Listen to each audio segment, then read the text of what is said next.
प्रधानमंत्री नरेंद्र मोदी 25 दिसंबर को मतलब पूर्व प्रधानमंत्री अटल बिहारी वाजपेयी के जन्मदिन पर वाराणसी जाएंगे और स्वच्छ भारत अभियान में हिस्सा लेंगे।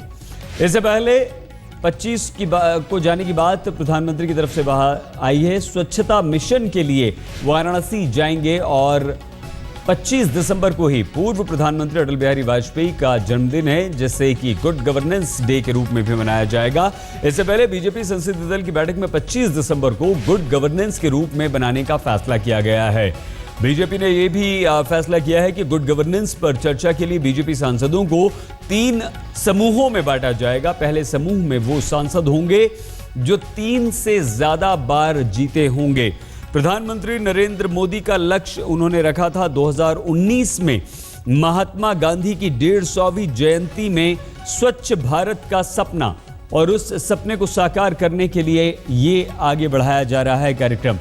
आइए सीधे इस वक्त हम आपको लिए चलते हैं हमारी संवाददाता रीमा पराशर के पास। रीमा, किस तरह का ये पूरा का पूरा कार्यक्रम बनाया गया है और कैसे रीमा ये समूहों में बांटकर सांसदों से काम लिया जाएगा? किस तरह का ये काम होगा रीमा?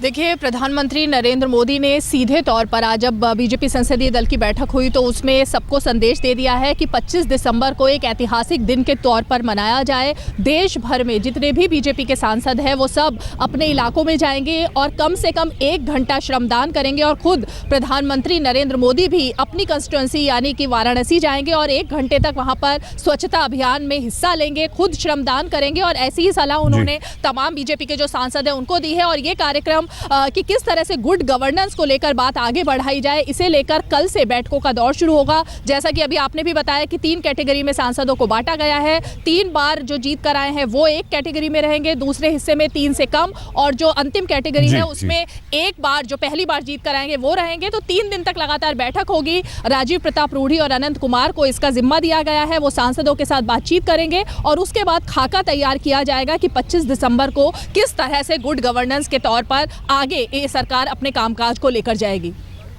बिल्कुल रीमा, एक बहुत बड़ा सवाल ये उठा था स्वच्छता अभियान पर कि निरंतरता, इस अभियान की निरंतरता को लेकर विपक्ष ने सवाल उठाए थे। तो क्या ये उसी दिशा में बढ़ता हुआ बीजेपी का कदम है? और इससे सांसदों को जोड़ना, जिस तरह से चुनावों में सांसदों को जोड़ा जा रहा है, दिल्ली चुनाव में सांसदों के जुड़ने की बात सामने आ रही है, रीमा, क्या हम इसे उस तरह से देख सकते हैं?